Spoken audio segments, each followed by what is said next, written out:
Gas and bloating can affect almost anyone and can be painful and uncomfortable.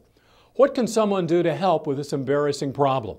We spoke with certified nutritional consultant Brenda Watson, author of Heart of Perfect Health, and a natural health practitioner who specializes in digestive care, internal cleansing, and detoxification. We asked her what are some of the common causes of gas and bloating.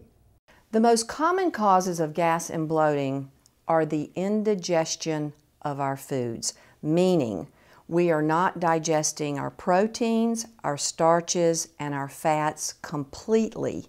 And those undigested foods sit in our digestive system and create gas and bloating. The number one reason that someone would not be digesting their foods is because they're not producing enough digestive enzymes from the pancreas.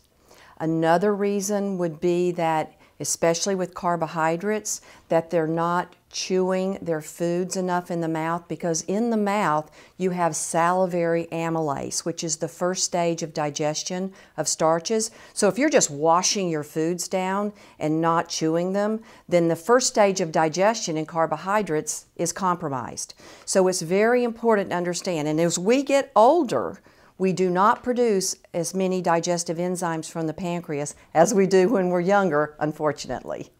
Exactly what happens when we eat food? When we eat food and it enters the stomach liquefies it, and it passes from the stomach into the small intestine. The gallbladder releases bile, and the pancreas releases digestive enzymes to break that food down into usable nutrients.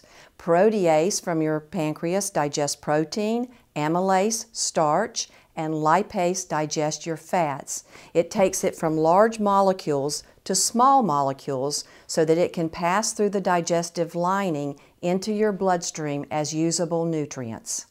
You can take digestive enzyme as a supplement to help ensure that you digest your foods, and this is an important piece of information.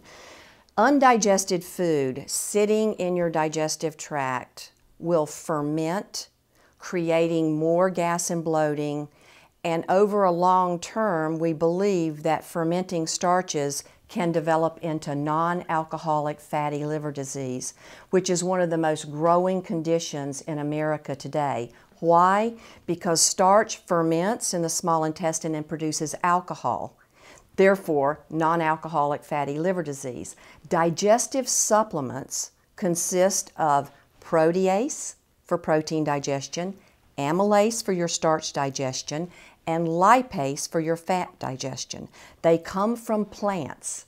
So all you do is take them with a meal and they will help break down any undigested food that you don't digest with your own enzymes from your pancreas. So therefore, it's sort of a cleanup crew. It cleans up that undigested food in your gut so that it doesn't create more toxins.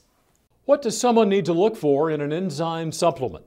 It's very important that you look for at least the 3 enzymes that help with the 3 main foods you're eating. Protease for protein, lipase for fat, and amylase for starches. And it's a good idea to look for something in a high potency. So you can compare your labels and look and see protease is a very important to be the #1 enzyme in the formula. That means it'll be the strongest. Protein digestion is very important because undigested protein can create the most toxins in the body also. So a good array of protease, amylase, and lipase.